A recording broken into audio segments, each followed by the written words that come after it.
Tolong ibu perhatikan dulu yang duduk di samping ibu. Perhatikan wajahnya dulu. Coba diperhatikan.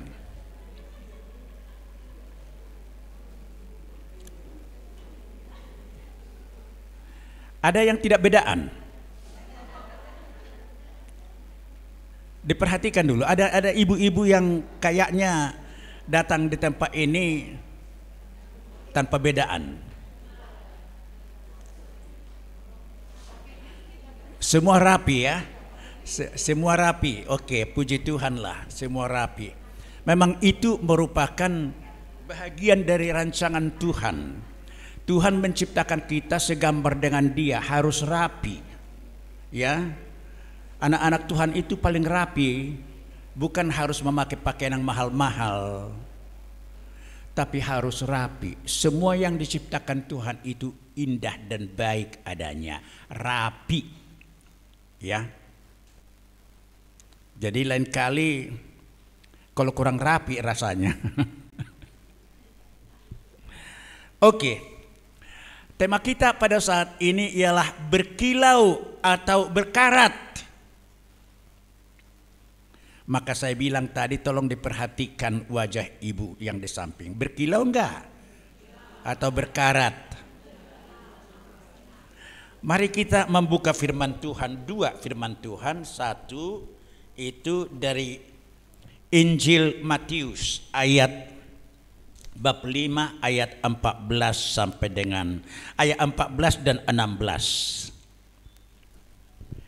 Ya, dilempati aja ayat 15 ya. Matius 5 ayat 14 dan ayatnya yang ke-16. Godat? Oh, ada yang ras kita baca. Oke. Ayat 14. Tiga ya. Kamu adalah terang dunia. Kota yang terletak di atas gunung tidak mungkin tersembunyi. Tolong ditukar kamu dengan aku. 3 ya.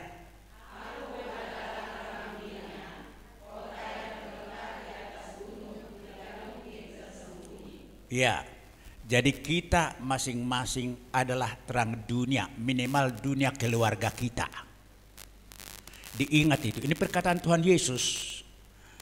Kalau bukan demikian berarti ibu berkarat. Oke? Amin? Aku adalah terang dunia. Dunia keluarga.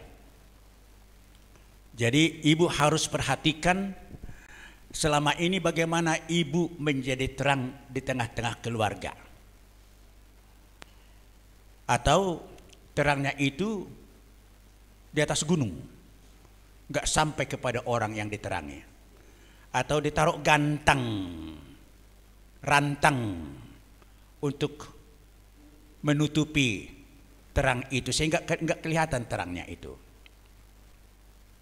Ya, jadi ini perkataan Tuhan Yesus. Kalau bukan terang berarti bukan pengikut Tuhan Yesus. Ndak usah ditafsir terlalu tinggi dulu. Oke, ayat 16. 3 ya.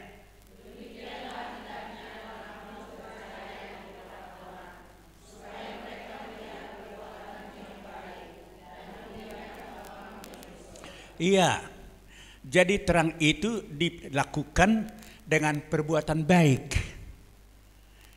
Jadi bukan dengan perkataan semata, perbuatan. Jadi perkataan yang baik itu diterjemahkan menjadi tindakan, perbuatan. Ya, tujuannya bukan supaya ibu dipuji-puji, tapi kalimat terakhir supaya mereka itu memuliakan Bapamu yang di sorga. Karena Bapamu yang di sorga itulah yang menolong ibu untuk bisa memancarkan terang itu lewat perbuatan baik. Oke, itu yang pertama ya ibu-ibu. Yang kedua Yakobus 1 ayat 22. Yakobus 1 ayat 22.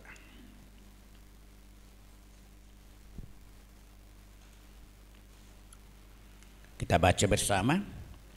3 ya. Tetapi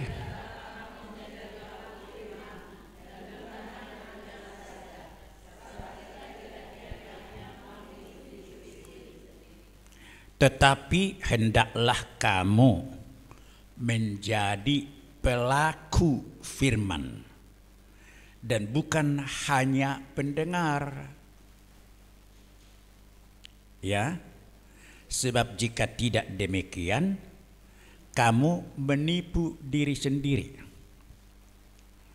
Jadi hendaklah kamu pelaku firman Tuhan, tapi firman Tuhannya tidak pernah didengar.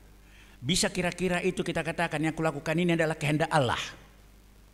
Tidak pernah mendengarkan firman Tuhan, tidak belajar firman Tuhan, tapi mengatakan yang kulakukan ini adalah kehendak Tuhan. Bisa. Oke.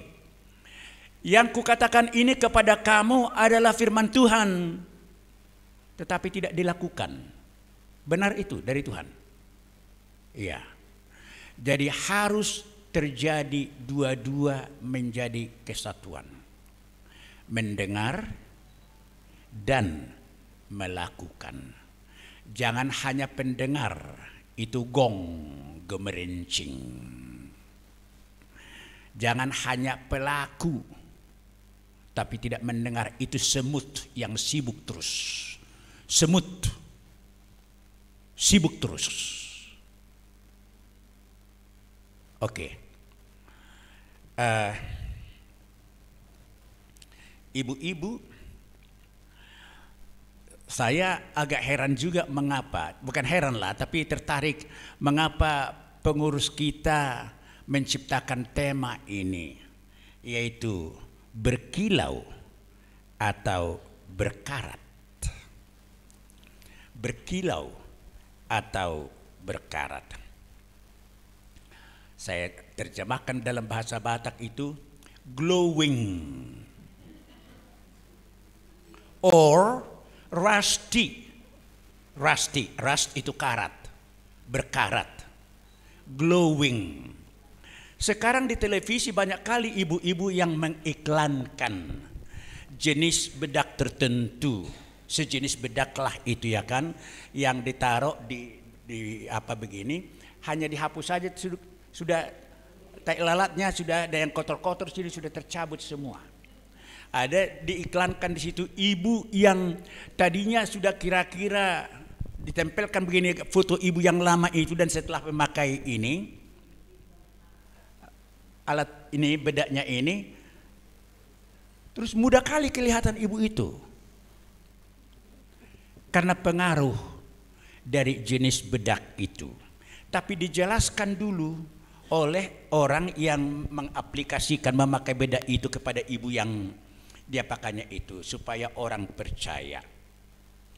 Jadi ibu-ibu, sebenarnya kita manusia ini semuanya adalah orang-orang yang penuh dengan karat-karat. We are all rusty. Semua kita adalah berkarat. Firman Tuhan mengatakan pada Roma 3 itu, ayat 23 dikatakan, karena kita telah kehilangan kemuliaan Allah.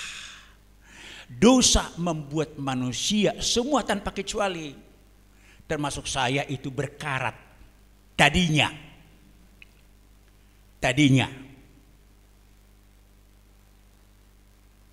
Ya. Jadi berarti jelek-jelek kita semua ini. Jelek-jelek. Tadi anak saya si Yuyu agak tegas ngomong di mobil sama saya. Kenapa? Karena punggung saya ini selalu dingin. Mau ke tukang saraf, dokter saraf, kutanya-tanya yang mana dokter saraf ya? Jangan di sini, nantilah. Entah ke Penang nanti katanya. Oke. Jadi saya bukalah apa? YouTube. Oh, bukan YouTube. Apa itu? Pokoknya ini yang kecil. Saya bukalah ini HP-nya itu.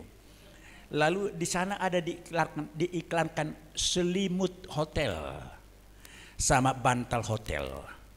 Gambarnya ditunjukkan, harganya ditunjukkan, dikatakan sekian. Jadi loh, saya pikir saya ini selimut saya, ibu-ibu maaf, saya lipat 4. Tapi saya lipat 4 hanya jadinya sampai di sini selimut, kaki enggak kena selimut lagi, hanya punggung saya ini. Itu pun masih tetap dingin. Karena punggung ini sudah dilipat 4 selimut itu, hanya punggung ini yang kena, ini tidak kena. Dan sementara istri saya harus memakai AC yang dingin. Jadi ya tidak baiklah suami istri pisah kamar, ya kan? Baik itu. Itu rasti itu, berkarat itu, toy homa di si audisan katanya kan, itu karat itu. Jadi saya tahankanlah istri saya ini nggak bisa yang panas, harus dingin. Jadi saya pikir pakai selimut ini boleh lah. Jadi karena diiklankan selimut itu bagus sekali, di atas tempat tidur dibuat begini dari hotel, kita bayangkanlah. Jadi saya pesanlah 3 selimut itu. Yang ini ya 2 biji, warna yang ini pas seperti ini. Yang satu lagi yang pakai bunga-bunga matahari. Jadi 3. Karena harganya murah. Jadi 1 minggu yang lalu lah itu saya pesan, datang semalam. Datang semalam, rupanya selimut itu lap kaki pun, untuk pel pun gak layak.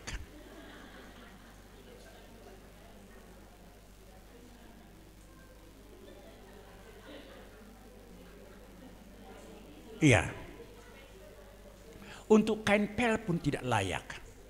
Jadi saya bilang sama pengantar itu, "Dek, kamu kan gak layak kalau saya marahin di sini. Karena bukan salah kamu kan hanya ngantar. Yang mereka itu penipu ini semua. Kubuka bungkusnya itu. Sebenarnya belum bisa dibuka itu kalau nggak, karena belum dibayar, ya kan? Kubuka. Jadi, Pak, kok dibuka? Ya, jadi kan saya harus lihat. Karena saya lihat aja sudah bungkusnya 3 selimut, tapi bungkus kecil, bungkusannya begini. 3 selimut. Jadi kulihatlah, benar-benar untuk kain pel pun tidak layak.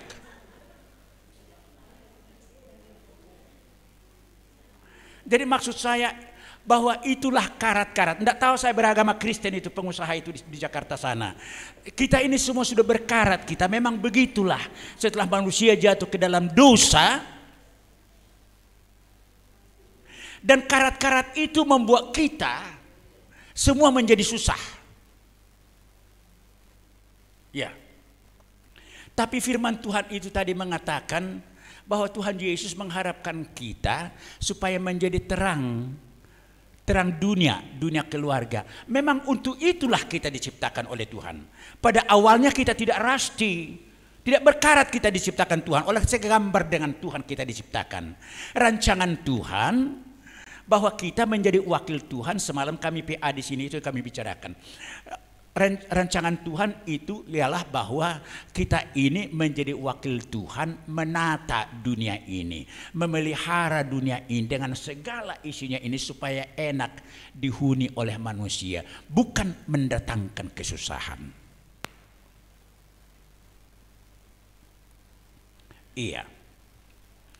Dan Tuhan menghendaki bahwa terang kita itu harus bercahaya, jangan ditutup-tutup, jangan ditutup-tutup. Dengan apapun. Kadang-kala kan kita juga, sorry lah kalau kita ke adat kumpul sama kawan, kalau kumpul sama kawan arisan yang macam-macam latar belakangnya, kita seringkali menutup cahaya kita itu dengan gantang-gantang. Sehingga tidak kelihatan cahaya kita itu kepada kawan-kawan kita ini. Padahal kawan-kawan kita ini sangat butuh sebenarnya. Orang iklan itu pun memang diberi uang lah itu ya kan. Iklan itu pun ditayangkan supaya glowing. Jadi Tuhan menghendaki kita ini harus glowing. Harus glowing, glowing yang benar. Dan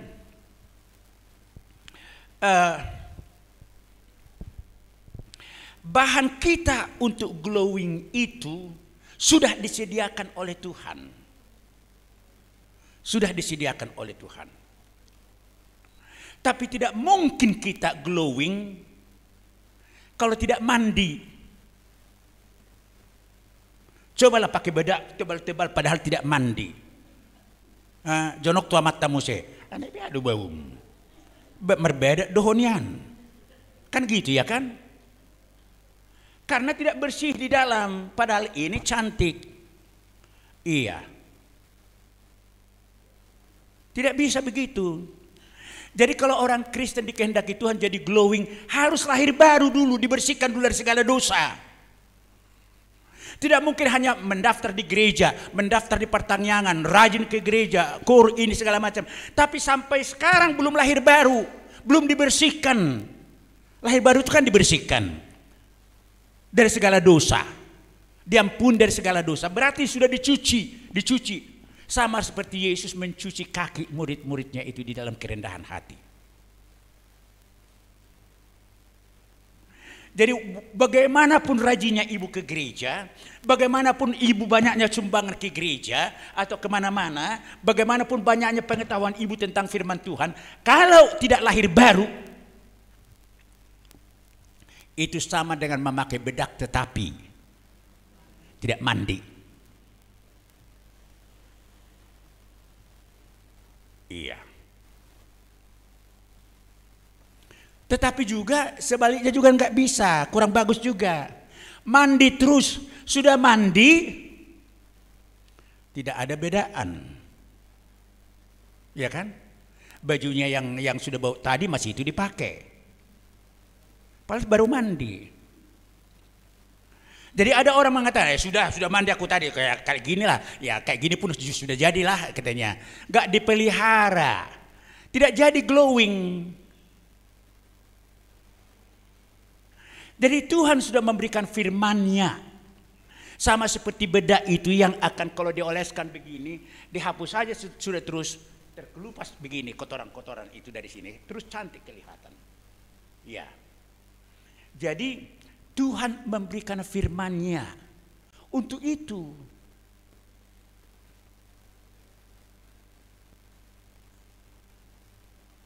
Iya. Tapi sama dengan bedak itu, harus dibaca deskripsi bedak itu. Ini dipakai 2 kali 1 hari ya, atau 2 kali sekali 1 hari dipakai bedaknya itu. Jadi begini caranya, sudah dipakai jangan dibiarkan lama kali. Dipakai begini terus dihapus aja pakai tisu atau apa, sudah terus kelihatan apanya. Jadi ada deskripsinya. Kalau tidak dipelajari deskripsi itu salah pakai, nggak jadi berhasil juga. Firman Tuhan yang merupakan alat untuk membuat kita bercahaya itu harus dipelajari dengan baik. Karena itulah yang dipakai oleh Tuhan untuk menolong kita bisa memiliki hidup yang bercahaya. Bukan hanya didengar tapi dipelajari dengan baik. Ya, jadi ada beberapa hal di sini ya. Mengapa harus dipelajari? Nanti bagaimana cara kita juga menolong orang lain belajar juga. Yang pertama, dalam Matius 7 ayat 21 sampai 27 dicatat aja ya. Dicatat aja, tidak usah buka sekarang, nanti terlalu lama kita. Di dalam Matius 7 ayat 21 dan 27 ada orang yang mengatakan kepada Yesus, Tuhan, Tuhan, kami bernubuat atas namamu, kami mengusir setan atas namamu, kami mengusir ini katanya kan. Iya, tapi Yesus mengatakan, kesana kau, aku nggak kenal kau. Jadi bisa orang yang haleluya, haleluya, puji Tuhan terus di dalam ibadah. Dari ibadah ini ke ibadah itu 1 hari bisa 4 kali dia ibadah. tapi tidak kelihatan perubahan di dalam hidupnya. Tuhan mengatakan, aku tidak kenal kau. Jadi banyak orang Kristen ini yang rajin beribadah, tetap tidak dikenal Tuhan dia. Karena apa? Karena hanya mulutnya mengatakan begini, begini, begini, tetapi perbuatannya, kenyataan di dalam perubahan hidup tidak kelihatan. Pulang dari ibadah, sampai ke rumah, sudah terus marah-marah dia. Dia don, piring dan dicuci, di segala macam, segala macam. Hola naudok, dipakai jolma di jabon. Dan ada jolma di jabon tinggal katanya. Kepada anak-anaknya, padahal baru pulang dari ibadah.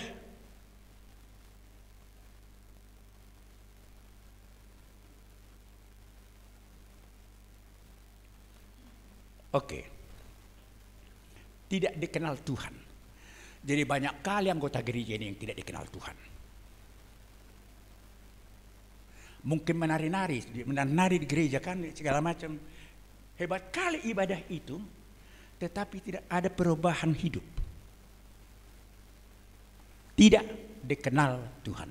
Jadi kalau tidak dikenal Tuhan, kira-kira bagaimana lah itu? Kemana dia? Bisa saja dia berdoa memang ya Tuhan, aku butuh ini, ya anakku butuh ini. Tapi 1 Korintus 19 itu apa dikatakan? Kalau hanya untuk yang di dalam hidup ini saja kita berharap dari Tuhan, kitalah manusia yang paling malang dari semua manusia. Sudah dibuka itu 1 Korintus. Kalau kita baca dulu, perlu kali ini dibaca oleh orang Kristen. 1 Korintus 15 ayat 19.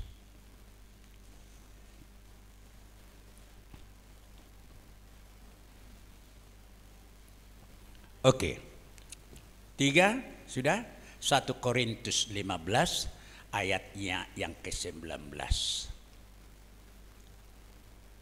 Paham itu pahami Alkitab ini. Oke. Kita baca ya. 3 ya.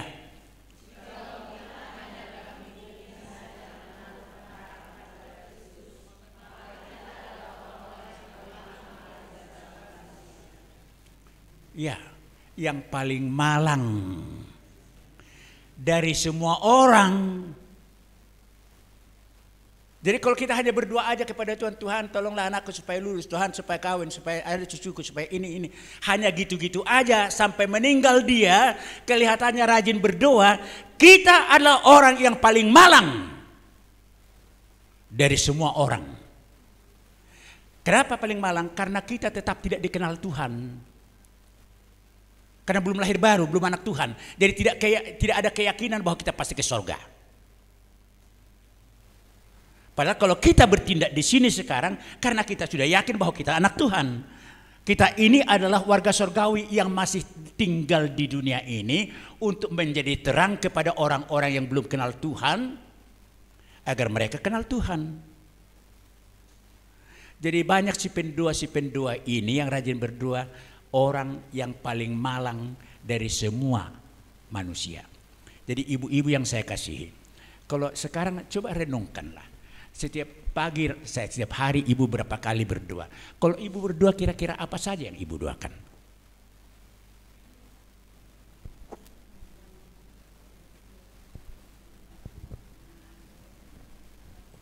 Kebanyakan iniku. Orang yang paling malang dari semua manusia. Tidak dikenal Tuhan. Tusedaiho. Aku kan berdoa Tuhan, iniku ini. Kesana kau, enggak aku kenal kau, kata Tuhan. Yang kedua kita lihat ya. Matius 17 ayat 50. Di sini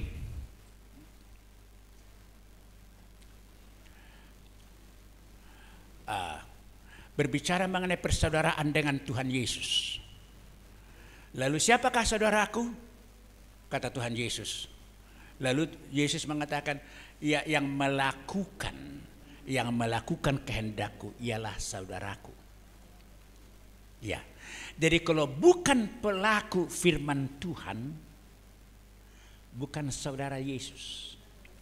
Jadi kalau Yesus mengatakan supaya di mana aku ada, kamu juga ada di sana. Aku pergi ke rumah Bapa, menyediakan tempat bagi kamu supaya di mana aku ada, kamu ada di sana.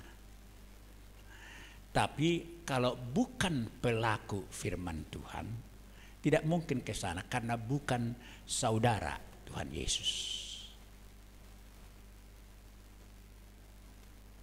Ya. Yang ketiga, Lukas 6 ayat 46 sampai 48 itu berbicara mengenai soal membangun rumah. Ada orang yang membangun rumah di atas fondasi pasir. Datang angin keras atau hujan lebat, terus fondasinya itu hancur, hanyut, dibuat air, dan rumah itu, bangunan itu roboh. Kalau orang menjadi pelaku firman Tuhan, itu menandakan imannya akan sangat kokoh. Sama seperti orang yang membangun rumah di atas fondasi yang kokoh. Tapi kalau hanya pendengar tetapi tidak pelaku firman Tuhan, sama seperti orang yang membangun rumah di atas pasir. Tidak bisa bertahan dia. Datang sedikit pencobaan, ana biado hona, ai madah. Tapi jika kau ke gereja, nah kalau gitu enggak ke gereja lagi aku katanya. Enggak kokoh dia. Enggak mampu dia menahan pergumulan-pergumulan, tantangan-tantangan yang datang kepada dia. Dan biasanya tantangan yang datang kepada kita lebih parah itu kalau dari orang yang dekat dengan kita. Makin dekat dengan kita, makin parah tantangan kalau orang itu yang menjadi sumber tantangan itu. Kalau dari orang yang jauh, tidak apa-apa. Tapi kalau dari anggota rumah kita, jadi nggak bisa berkilau. Nggak bisa berkilau. Ya, berikutnya Yohanes 13 ayat 17 soal berbahagia. Bahwa yang berbahagia ialah mereka yang mendengarkan firman Tuhan dan melakukannya. Itu yang berbahagia. Ada hari itu salah seorang anggota persekutuan kaum Bapa. Sudah lama kali dia tidak ditegur anak-anaknya. Burunya lah, sudah menikah burunya ini. Sudah punya cucu dia. Gak pernah ditelepon, gak pernah dikunjungi. Padahal sama-sama tinggal di satu kota. Bisa kita bayangkan itu. Padahal waktu anak gadis burunya itu sangat dicintainya sekali burunya ini. Sangat diperhatikan. Tapi menikahlah. Lalu helanya juga demikian sama, buru dan helanya. Jadi saya bilang sama dia, waktu dia bilang sama saya, sakit hati kali saya Pak katanya. Jadi saya bilang, Bapak mau lebih dulu menelpon dia? Atau Bapak terlalu gengsi ya kan? Orang hula-hula, orang tua lagi, gengsi. Ya bagaimana nanti dibilang Pak sama saya kalau saya lebih dulu telepon dia, bicara sama dia. Ya. Tuhan Yesus lebih dulu bicara sama kau atau kau lebih dulu bicara sama Tuhan Yesus? Karena baikmu kau maka datang Tuhan Yesus ke dunia ini. Mengunjungi kau, saya bilang sama dia. Lebih hebat kau dari Tuhan Yesus. Terpelongok dia waktu saya bilang begitu. Enggak jawab dulu Pak. Lebih hebat kau dari Tuhan Yesus. Yesus yang adalah Tuhan meninggalkan surga dan datang ke dalam dunia karena sangat peduli dengan kita di dalam ketidakpedulian kita dengan Tuhan. Jadi di dalam ketidakpedulian anakmu dengan kamu terlalu gengsi untuk menegur anakmu, menelepon lebih dulu. Jadi bagaimana Pak? Mari kita berdoa, saya bilang. Katakan kepada Tuhan, kau mau enggak merendahkan hati? Dalam doanya bilang, saya mau Tuhan. Lalu 2 minggu berikutnya dia datang. Berbunga-bunga kali dia. Pak, saya sudah telepon. Nangis-nangislah buru saya itu. Minta maaf. waktu saya telepon.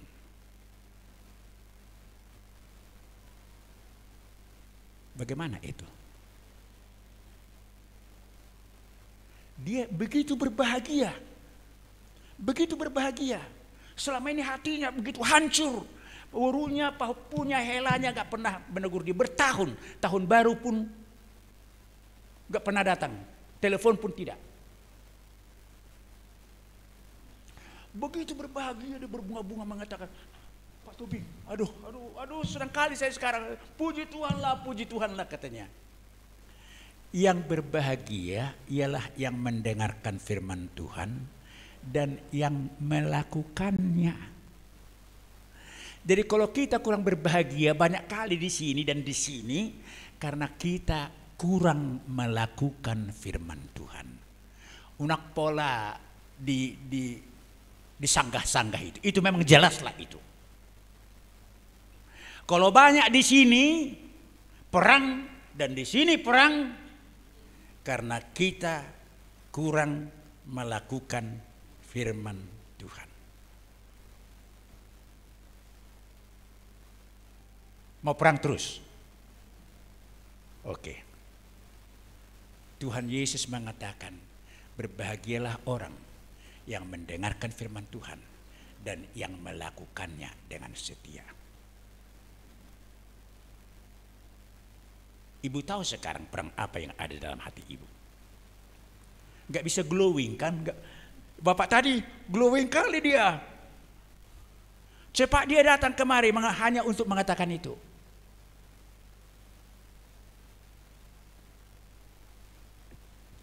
Saya bilang, oke dilanjutkan Pak ya.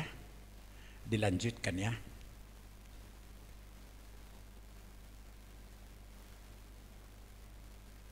Iya. Saya sering katakan bagi kita orang Batak, namar eda, namar simatua, itulah yang paling sulit, ya kan? Maranggi buru, marhahabu, aku hahaduli nggak apa-apa, tapi akang buru, anggi buru, itu kan sulit kali kan? Yang marpariban nggak apa-apa. Karena mereka datang ke dalam keluarga ini dari latar belakang keluarga yang berbeda-beda, pengajaran yang berbeda-beda. Akhirnya kumpul di tengah keluarga ini sulitlah, kecuali kalau mendengarkan firman Tuhan. Mandi.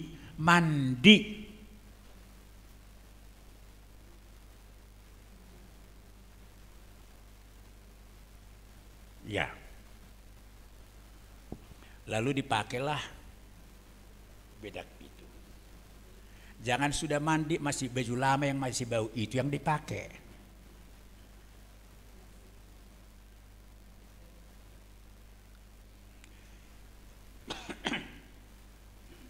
Iya.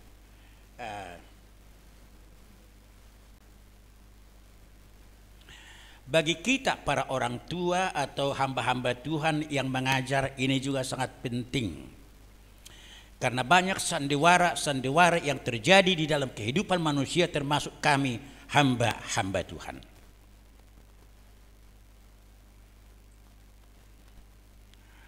Ya. Yang pertama, hamba Tuhan yang mengajar firman Tuhan tapi tidak serius dengan Tuhan. Waktu saya ke Siantar, dulu pelayanan ke Siantar, ketemu dengan salah seorang dukun. Lalu dukun itu mengatakan, pendeta pun datang kok sama saya untuk berobat katanya. Di Siantar itu. Jadi di buku saya mengenai okultisme itu saya pada pembukaan saya ceritakan itu. Iya. Pendeta-pendeta pun datang kok sama saya berobat. Katanya. Jadi banyak juga hamba-hamba Tuhan yang tidak sungguh-sungguh menyampaikan firman Tuhan dengan keyakinan yang datang dari Tuhan. Di dalam Yesaya berapa ya? Yesaya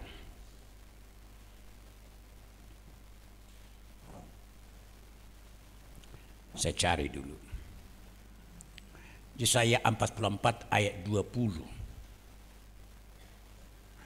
Ya, jadi dikatakan di sana, ditulis aja ayatnya, nanti dibaca ya, Yesaya 44 ayat 20. Di sana orang Israel dicela Tuhan oleh karena nabi-nabi mereka dan mereka membuat patung-patung sesembahan. Mereka menyembah Allah tapi menyembah patung itu juga. Lalu dikatakan sebahagian dari kayu yang menjadi kayu dari mana patung ini dibuat, dipahat begini. Jadi kayu-kayu itu kemudian kami sudah bakar. Jadi tinggal patungnya ini. Jadi yang lebihnya itu sisa-sisa ukiran itu sudah dibakar jadi abu. Jadi Tuhan mengatakan, begitulah kamu. Kamu menjadi seperti manusia yang makan abu dikala kamu menyembah aku. Jadi orang yang mempunyai keyakinan yang sifatnya tidak sungguh-sungguh dengan Tuhan, tidak monoteistis, percaya kepada roh nenek moyang, percaya kepada ini. Ya, minggu yang lalu kami pertanyaan, saya khotbah di rumah saudara yang beragama Katolik. Ya, sorry ya kalau ada yang beragama Katolik di sini. Jadi di situ ada patung Maria, ada. Jadi saya katakan begini, Ibu, kemudian ada firman Tuhan itu ya, yang ada hubungannya ke sana. Tolong dibuka dulu Yohanes 3 ayat 13. Saya bilang Yohanes 3 ayat 13. Di sana dikatakan tidak ada seorang pun yang telah naik ke sorga selain daripada Dia yang turun dari sorga, yaitu Anak Manusia. Jadi saya katakan dari semua manusia yang pernah hadir di bumi ini, baru satu orang yang sudah naik ke sorga. Itu sebabnya 1 Korintus 15 setelah ayat 19 ayat 20 dikatakan sebagai anak sulung. Jadi Yesus sebagai anak sulung yang pertama sudah naik ke sorga. Sampai sekarang belum ada yang naik ke sorga. Jadi salah dohita melotadok, sudah di sorga Bapakku ini sekarang ya bersama dengan Tuhan Yesus. Enggak, belum. Nanti Yesus baru membawa kita ke sorga. Datang setelah kedatangan yang kedua kali. Kalau sekarang belum, masih tinggal di tempat kediaman orang percaya yang sudah meninggal, itu Firdaus. Sama seperti yang dikatakan Yesus kepada yang sebelah kanan yang tersalib itu. Hari ini engkau beserta dengan aku di Firdaus. Jadi saya bilang, Bu, Ibu percaya bahwa Maria sudah di sorga? Iya, katanya. Enggak, Bu. Enggak. Ini firman Tuhan ini mengatakan dengan jelas. Dan tidak ada di dalam Alkitab firman Tuhan mengatakan bahwa Maria sudah di sorga.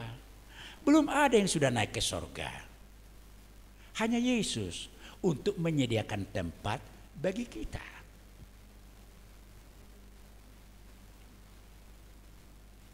Jadi kepercayaan yang sifatnya dualistis seperti itu membuat orang seperti makan abu secara rohani. Coba kita makan abu ya kan? Ya tersokik duit kan? Ya, makanya polusi ini dikurangi. Karena banyak kali batuk-batuk kita yang terjadi karena udara sangat jorok. Ya. Jadi jorok hidup seseorang yang tidak mempunyai iman yang sungguh hanya kepada Tuhan Yesus. Datang bertuanya mengatakan, ayolah kita ke sana supaya kita perbaiki dulu tugu opungmu. Berdua kita di sana, katanya.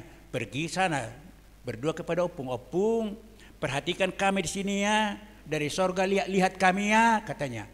Kok kayak rohani kali dari sorga, katanya. Emangnya opungnya sudah di sorga? Jangan-jangan di Sheolnya opungnya. Sheol itu kumpulan orang-orang yang tidak percaya yang sudah meninggal menunggu Tuhan Yesus datang kedua kalinya mengirim ke neraka. Hades atau Sheol. Ya. Padahal Berdoa di kuburan itu kan, ditunggu itu. Opung, perhatikan kami keturunanmu ini ya, berkati kami.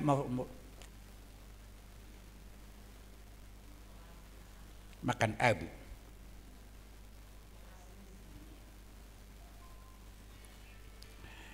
Iya,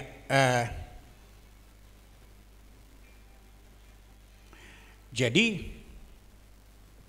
sementara yang dirindukan oleh Tuhan Yesus ialah dalam Matius 28 ayat 20 itu, ajarlah mereka untuk melakukan segala sesuatu yang telah kuperintahkan kepadamu. Makanya Yakobus mengatakan, tunjukkanlah imanmu tanpa perbuatan, dan aku akan menunjukkan imanku dengan perbuatan, kata Yakobus. Jadi belajar firman Tuhan supaya kita tahu apa yang menurut Tuhan yang benar yang harus kita kerjakan. Karena di bumi ini banyak ajaran-ajaran yang dianggap benar. Ya, dia dianggap benar. Jadi misalnya hari itu di arisan kami kemarin lah itu ada hula-hula saya itu mengatakan, jadi bagaimana itu Lai? Katanya, anak itu telah dididik mulai dari kecil supaya sopan ngomong sama orang tua. Dan ini segala macam. Jadi, dan baik dia sama orang tua. Sudah dewasa diperhatikan orang tua katanya. Saya bilang, he ada tu gereja dok majah bibil. Dan aki? Gak diajar baca firman Tuhan, gak diajar firman Tuhan. Anak itu memang sopan-sopan secara etika. Kelihatannya baik, tetapi kalau sudah berbicara mengenai soal Tuhan Yesus, gak mau tahu. Di Eropa sekarang banyak yang begitu, kata hula-hula saya ini. Jadi saya bilang, emangnya kita setuju dengan yang di Eropa itu? Setuju? Tidak mau ke gereja lagi, tidak percaya kepada Tuhan, tapi etikanya baik-baik. Baik di kantor, tidak korupsi, sopan-sopan ngomong, tapi tidak mau tahu dengan firman Tuhan. Alkitab tidak mau tahu. Jadi apa, lai ingat, saya katakan, lai ingat apa yang dikatakan Tuhan Yesus waktu seorang orang kaya yang datang kepada Yesus itu, yang resah dia karena tidak yakin dia bahwa dia akan masuk ke dalam kerajaan surga kalau dia sudah mati. Lalu dia katakan, guru yang baik, apa yang harus kulakukan supaya aku bisa masuk ke surga? Lalu Yesus mengatakan, mengapa kau katakan aku guru yang baik? Hanya satu yang baik, yaitu Allah. Apa rupanya dikatakan oleh Musa, Taurat Musa, mulai dari masa kanak-kanakku itu sudah kulakukan, katanya. Hormati orang tuamu, jangan berzina, jangan menipu, jangan. Mulai dari masa kanak-kanakku sudah kulakukan itu, katanya.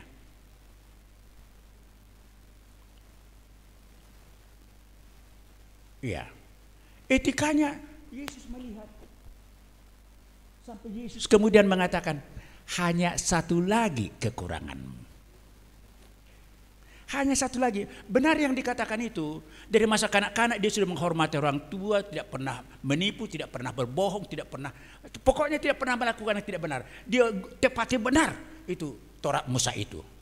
Sampai Yesus mengatakan, memandang dia dengan kasih, hanya satu lagi kekuranganmu. Ya, pulanglah, jual hartamu. Oke. Lalu bagikan kepada orang miskin ya. Dijual hartanya, dibagikan kepada orang miskin. Lalu Yesus mengatakan, lalu datang kemari. Datang kemari nanti. Bukan hanya datang kemari, ikut aku. 4 langkah itu. Lalu orang itu pulang dengan sedih karena dia lebih cinta akan hartanya daripada cinta Tuhan Yesus. Padahal hanya itu kekurangannya. Kita berapa ribu macam kekurangan kita?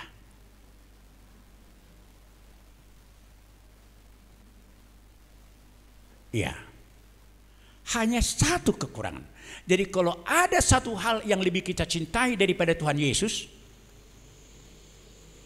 bisa masuk surga.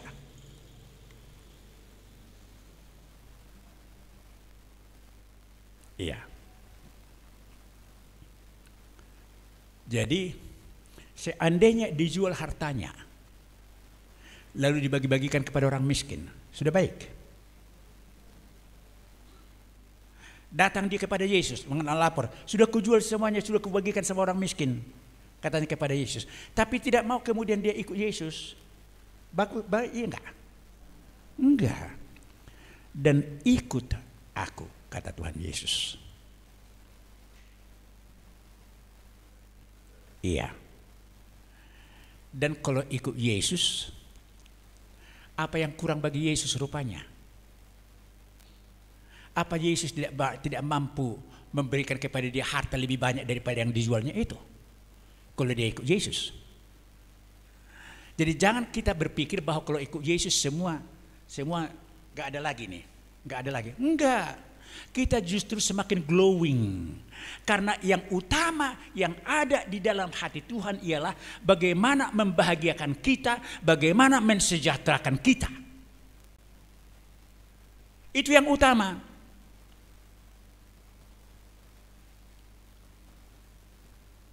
Tidak ada yang utama dalam hati Tuhan. Sorga pun tidak ada artinya kalau manusia tidak ke sorga. Gak ada gunanya sorga. Dan supaya manusia masuk sorga, Yesus harus meninggalkan sorga, datang ke dalam dunia ini, menolong kita, memandikan kita supaya lahir baru menjadi anak Tuhan, dan mendidik kita supaya glowing di dalam hidup ini, bercahaya dilihat orang lain, supaya orang lain bisa masuk ke dalam kerajaan Allah. Itu tujuannya. Jadi jangan terlalu diresahkan kalau nanti bagaimana ya, nanti begini, nanti begini. Jangan terlalu diresahkan. Tuhan itu jauh lebih mengetahui apa yang layak diizinkan terjadi kepada kita dalam perjalanan hidup kita ini. Iya. Kalau sakit pun kita diizinkan Tuhan karena itu membaikkan, jadi penyakit itu berkat. Tapi kalau sakit kita karena kesalahan kita, jangan kita pula katakan itu berkat. Ya kan? Sudah penyakit jantung dia. Padahal terus makan daging babi terus banyak-banyak, ya kan? Jantungnya makin begini. Sudah kolesterol tinggi kali dia. Gak pernah dia berhenti tidak makan daging. Ya kan? Itu karena kesalahan sendiri. Tapi kalau kita sudah ikut Tuhan, dan kita berusaha untuk menjaga diri kita ini yang telah dibeli dengan darah yang mahal, ditebus oleh Tuhan Yesus, harganya lunas dibayar. Tapi masih sakit juga. Berarti ada yang ingin dikatakan Tuhan. Punggung saya ini berapa puluh kali saya selalu doakan kepada Tuhan supaya diangkat. Karena saban malam saya nggak bisa tenang tidur. Bayangkan saban malam ibu-ibu. Tapi tidak diangkat Tuhan. Saya tidak tahu mengapa. Apakah memang ada yang bilang mungkin Bapak lagi khotbah basah nggak terus diganti. Ya bagaimana terus ganti pakaian habis pelayanan? Ya terusnya melayani, ya kan? Jadi saya terimalah itu. Ya.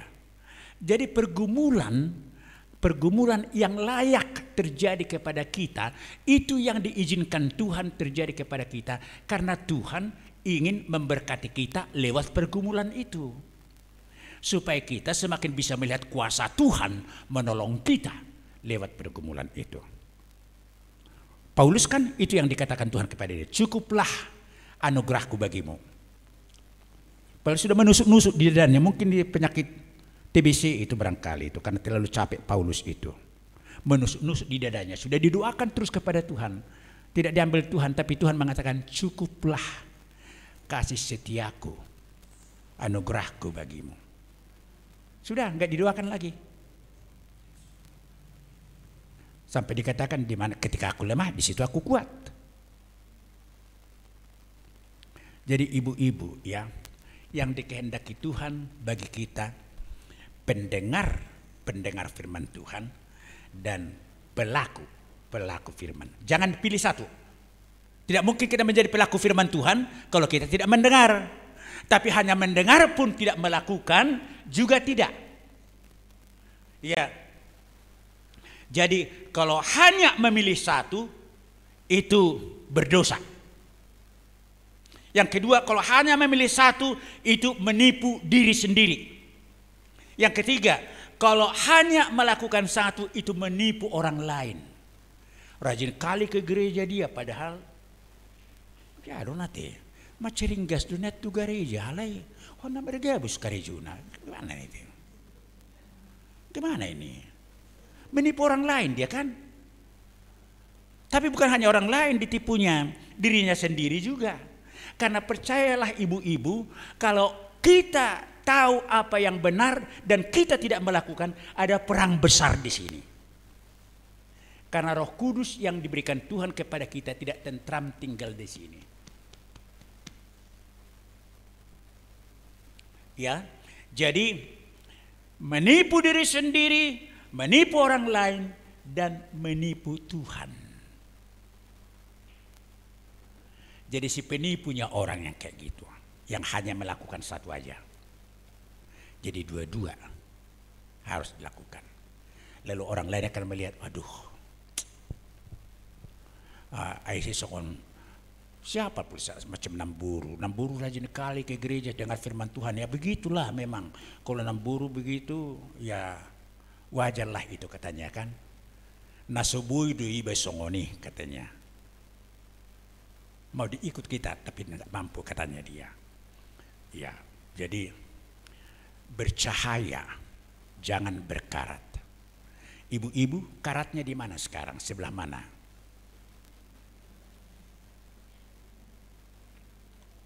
Karatnya di mana? Bicara? Ada orang karatnya berbicara, bukan bohong dia. Bohong itu juga memang karat. Tapi ada orang selalu lebih cepat dia ngomong daripada belum dijawab orang lain, dia sudah lebih dulu memberikan jawaban. Padahal bersalahan jawabnya itu kan. Ada juga begitu. Ada juga karatnya soal memberi. Ada juga karat itu soal apa lagi? Macam-macam lah karat itu. Tapi kalau kita belajar firman Tuhan, lalu firman Tuhan itu mengatakan, ini karatmu ya, buang ya, buang, lakukan yang begini. Ada pertanyaan ibu-ibu?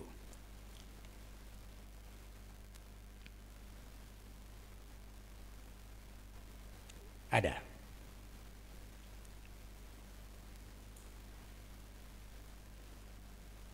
Ada yang masih mau makan abu?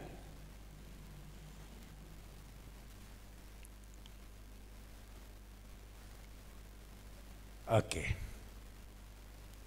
Tuhan memberkati kalau tidak ada pertanyaan. Tidak ada pertanyaan karena tidak jelas atau bagaimana? Tidak. Oke.